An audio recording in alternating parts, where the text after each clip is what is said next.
वृश्चिक राशि वाले मेरे बंधुओं, आप सभी का बहुत बहुत स्वागत है आपके अपने वैदिक मंथन भिंड यूट्यूब चैनल में। बंधुओं, इस पूरे पितृ पक्ष में एक बात हमारी मान लेना, आपकी जिंदगी बदल जाएगी। इस बात का हम आपसे दावा करते हैं। बस तकिए के नीचे इस एक चीज को रख कर रोज प्रतिदिन आपको सोना है। और यह चीज क्या है, कितने की है? सिर्फ 2 रुपए की है। छोटी सी एक चीज है, लेकिन यह कोई साधारण चीज नहीं है। यह एक प्राचीन महाविद्या है।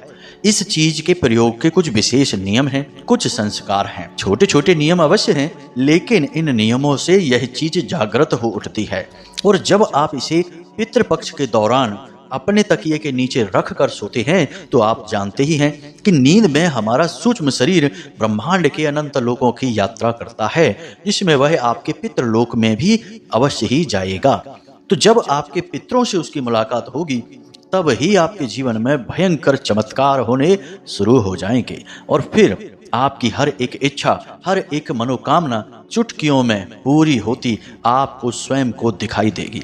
बंधुओं, यकीन मानिए, यह कोई साधारण चीज नहीं है। इस चीज के बारे में अब तक आपको किसी ने भी नहीं बताया है, और हम स्वयं भी अपने इस कार्यक्रम में आपको पहली बार इस एक महाभयंकर महाप्राचीन विद्या के बारे में बताने जा रहे हैं। तो जयकारा बोलो माता रानी का, माँ भद्रकाली की जय बोलो, पितृ देवताओं की जय बोलो। बंधुओं, कभी कभी जीवन में ऐसा होता है कि इंसान लगातार जब तकलीफों से जूझता रहता है, मेहनत करता रहता है, कष्ट जीवन की समाप्त ही नहीं होते हैं, तो उसे ऐसा लगने लगता है कि अब जीवन में सिवाय कष्ट और परेशानियों के कुछ भी नहीं है। केवल उसे जीवन मिला ही इसलिए है कि वह किसी जन्म का, किसी पिछले कर्म का पाप भोगने के लिए पैदा हुआ है, और शायद इसी की सजा उसे प्राप्त हो रही है, जिससे लगातार उसके कष्ट समाप्त ही नहीं हो रहे हैं। लेकिन बंधुओं, हम आपको बता दें कि यह बात बिल्कुल भी सत्य नहीं है। हमारे देखते देखते ही कई ऐसे उदाहरण हैं कि लोग बहुत ज्यादा परेशान थे। कुछ लोगों ने तो कभी कभी आत्महत्या के विषय में भी विचार किया। इतना अधिक जीवन ने उन्हें प्रताड़ित किया, परेशान किया।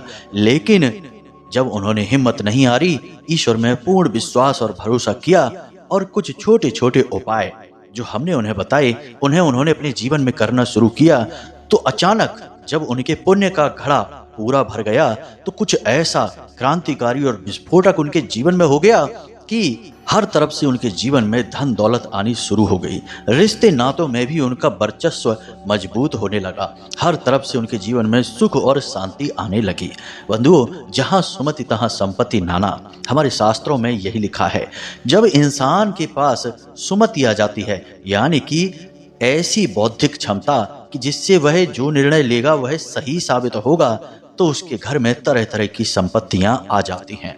और इंसान की बुद्धि इस प्रकार की सकारात्मक केवल दैवीय कृपा से ही हो सकती है। तो ऐसा ही उन लोगों के साथ भी हुआ कि उन्होंने जब उपाय करने शुरू करे, पूरे आस्था और विश्वास के साथ भगवान की भक्ति में लीन होना शुरू किया, तो उनकी सुमति बदल गई, यानी कि उनकी बुद्धि में देवताओं की कृपा और आशीर्वाद दिखने लगा। और उनके नतीजे ऐसे हुए कि हर एक निर्णय में उनकी जीत होती चली गई।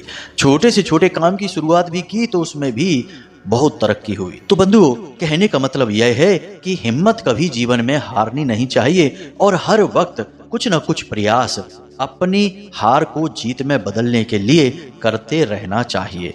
जरा भगवान श्री राम के चरित्र को याद करके तो देखिए। जब इतने सुकुमार, इतने सुकोमल राजकुमार प्रभु श्री राम को वनवास मिला होगा, तो उन्हें कितना कष्ट हुआ होगा। लेकिन इतना ही काफी नहीं था कि उनकी धर्म पत्नी हमारी माता सीता का भी अपहरण कर लिया गया।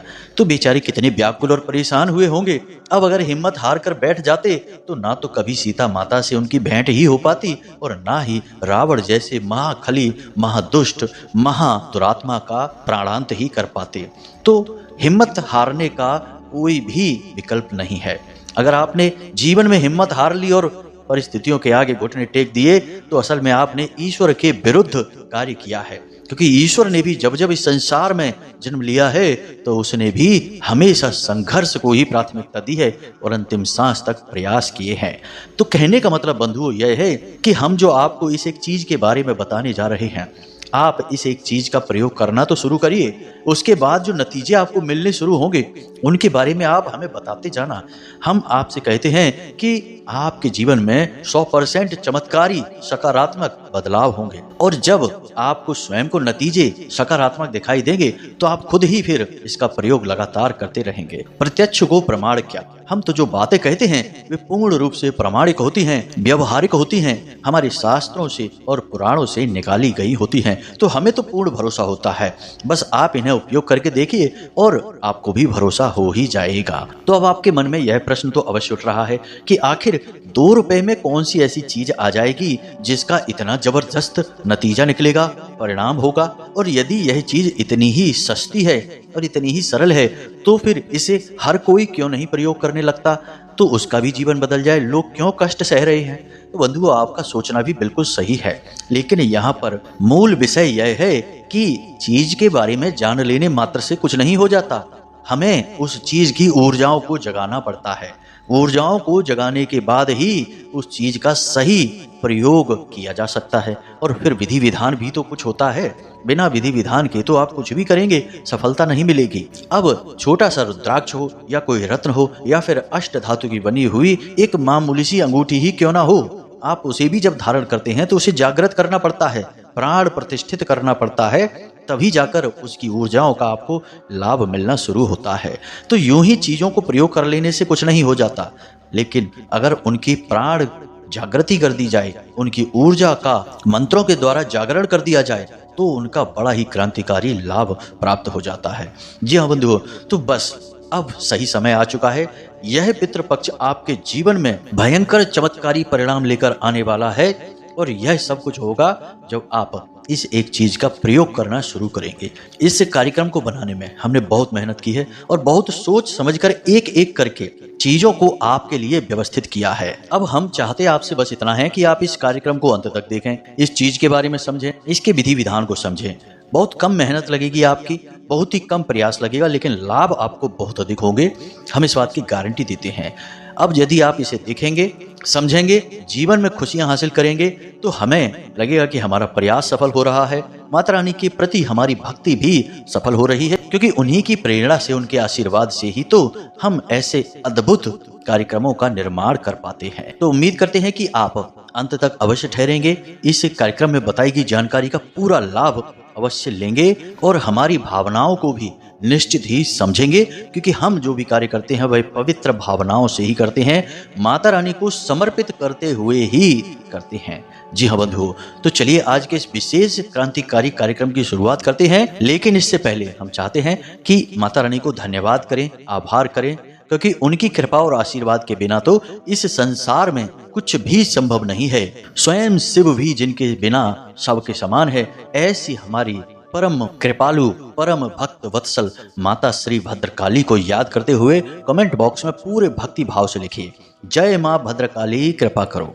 एक बार नहीं 3 बार लिखना। इसी के साथ साथ जय पितृ देवता कृपा करो, क्योंकि उन्हीं का तो यह समय चल रहा है, उनकी कृपा की भी हमें आवश्यकता है।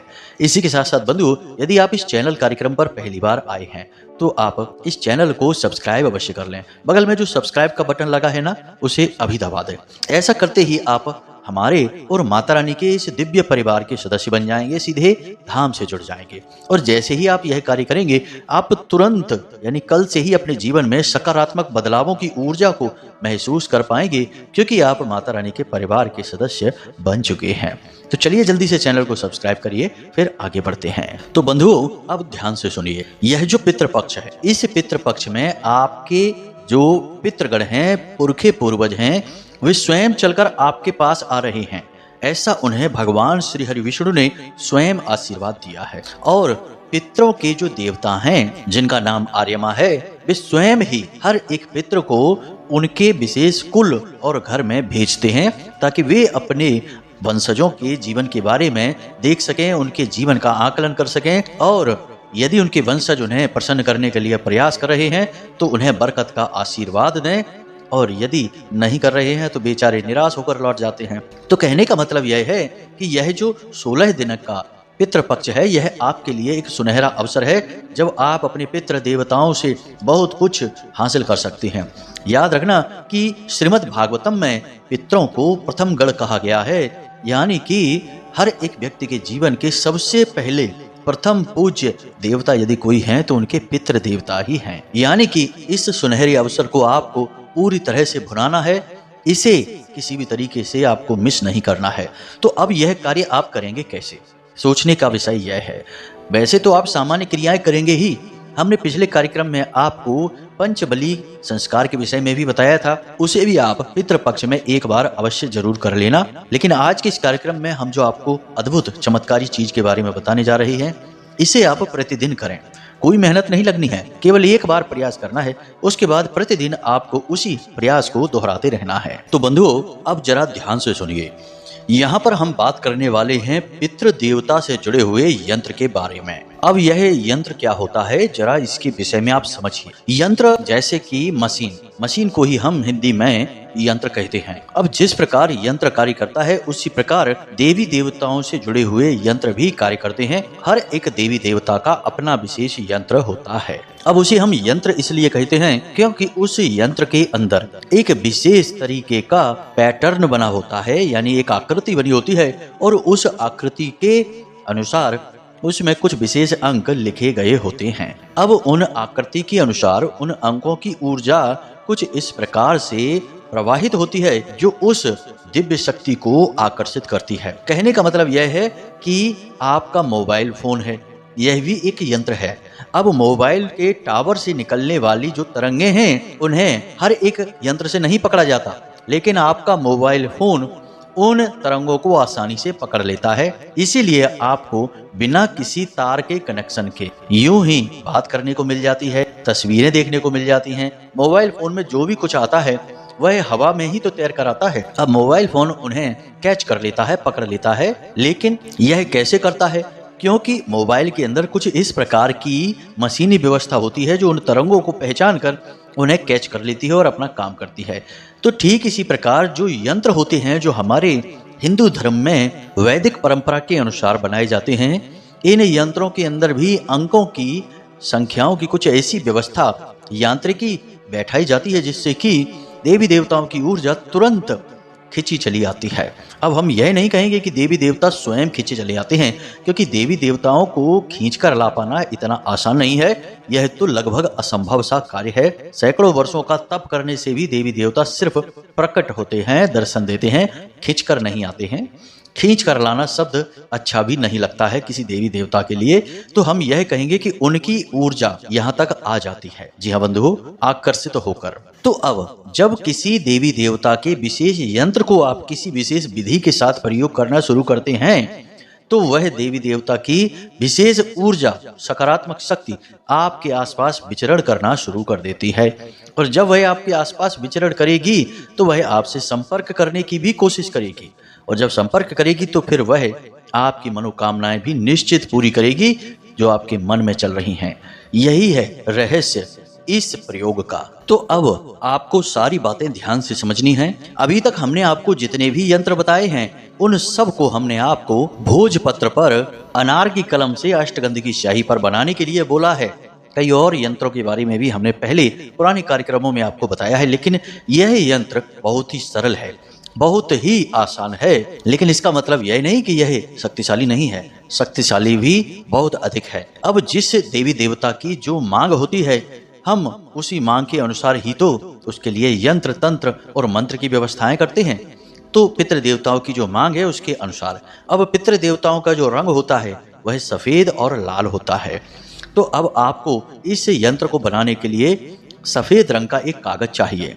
अब यंत्र आप कैसे बनाएंगे, इसकी तस्वीर आप इस समय अपने मोबाइल के डिस्प्ले पर देख रहे हैं। इस तस्वीर में एक विशेष प्रकार की आकृति बनी हुई है और उस आकृति में कुछ अंक लिखे हुए हैं। इन्हीं अंकों को इसी आकृति में आपको लिख देना है।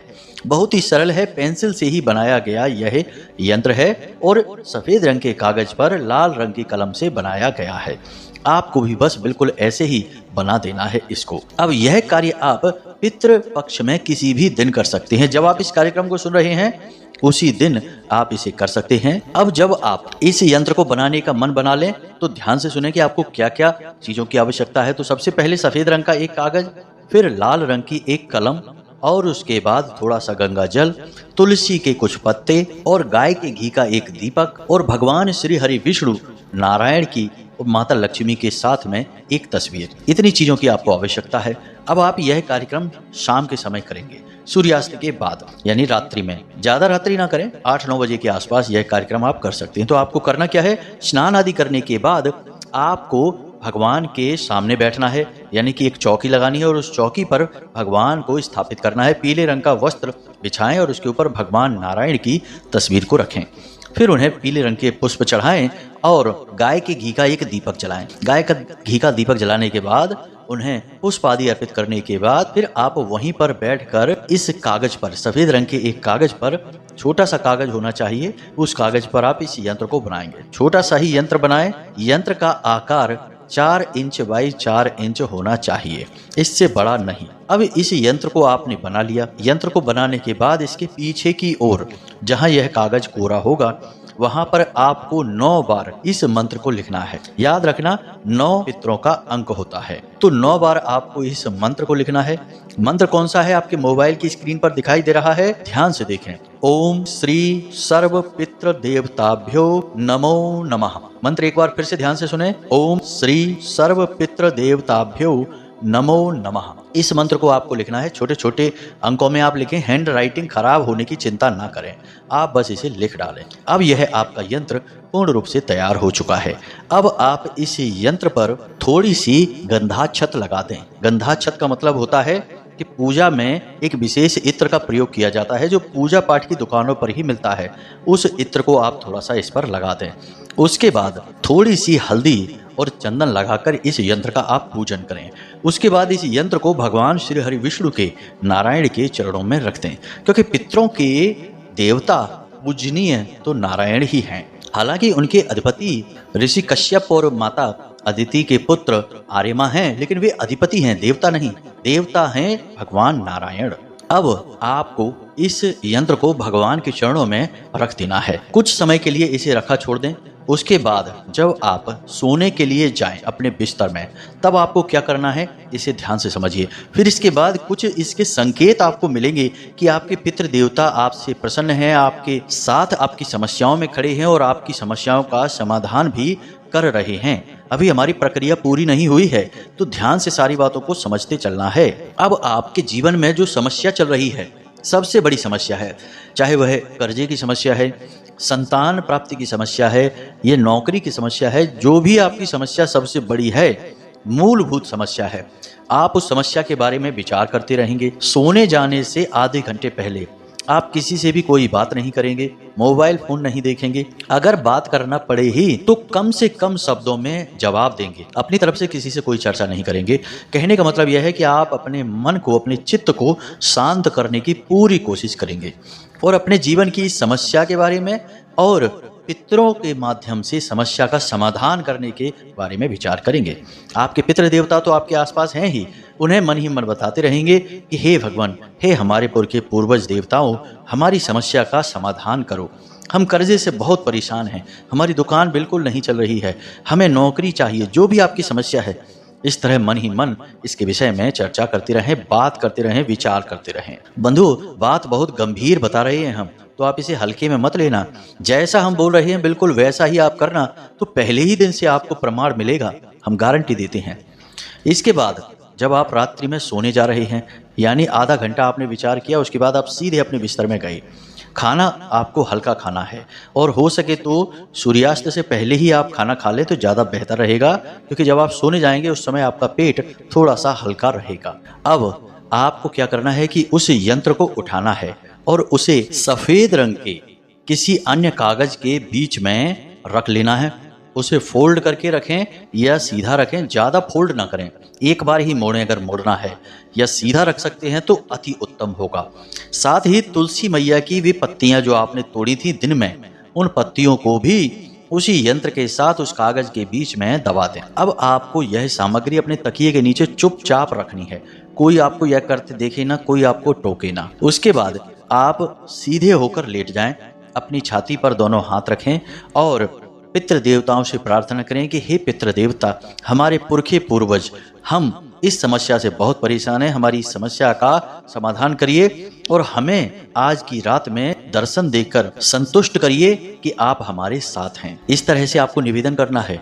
यह जरूर कहना है कि हमें आज रात्रि में सपने के माध्यम से दर्शन देकर संतुष्ट करिए कि आप हमारे साथ हैं। यह आपको निवेदन 3 से 5 बार करना है। अब जैसे आप इस निवेदन को करेंगे उसके बाद सीधे यूं ही सो जाएंगे। बेशक आपको तुरंत नींद ना आए, लेकिन आप आंखें बंद करके लेटे रहेंगे और अपनी इसी क्रिया के बारे में सोचते रहेंगे।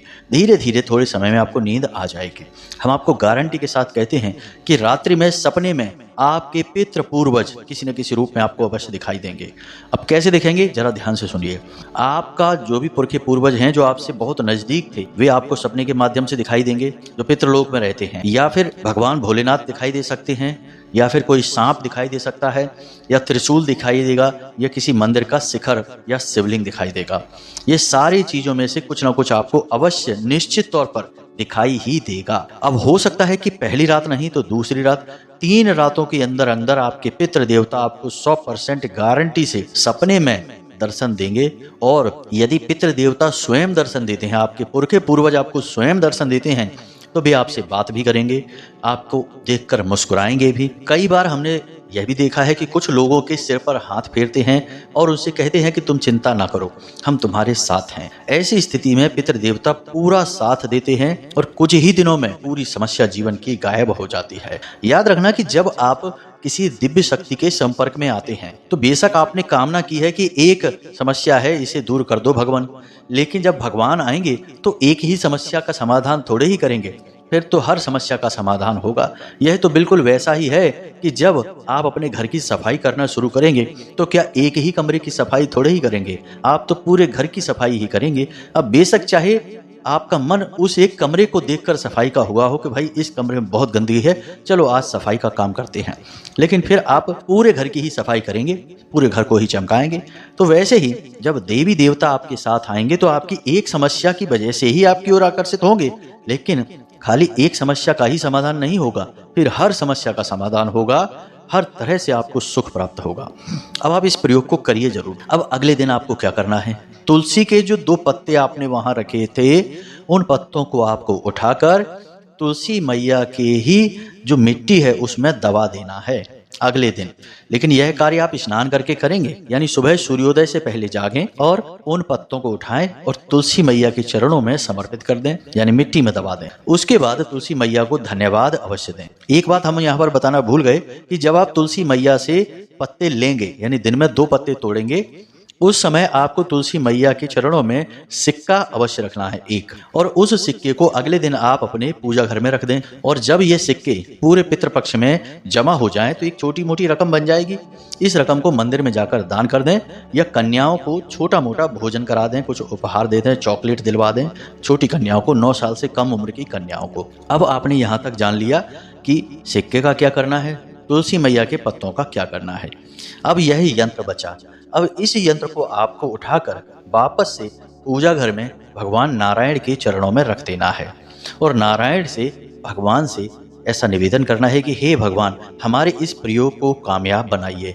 हम आपके दास हैं, आपके भक्त हैं, लेकिन मुसीबतों के मारे हैं, तो हमारी मुसीबतों का उद्धार करना, बेड़ा पार करना आपका ही धर्म है, हम आपके भरोसे हैं। इस तरह अनुनय, विनय और निवेदन तो करना ही होता है। यही तो भक्त का एकमात्र हथियार है जिससे वह भगवान को भी झुका देता है। अब यहाँ तक हमने आपको सारी जानकारी पूरे विस्तार के साथ बताई है।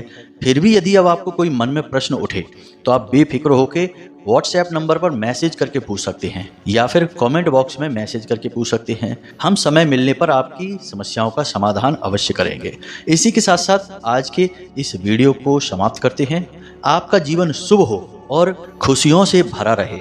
यही हम माता रानी से कामना करते हैं और उम्मीद करते हैं कि आप हमेशा हंसते रहेंगे, मुस्कुराते रहेंगे, सकारात्मक रहेंगे और दिन में एक बार मंदिर अवश्य जाएंगे, क्योंकि आपका उद्धार वहीं से होना है मित्रों। इसी के साथ साथ आज के इस वीडियो को विराम देते हैं।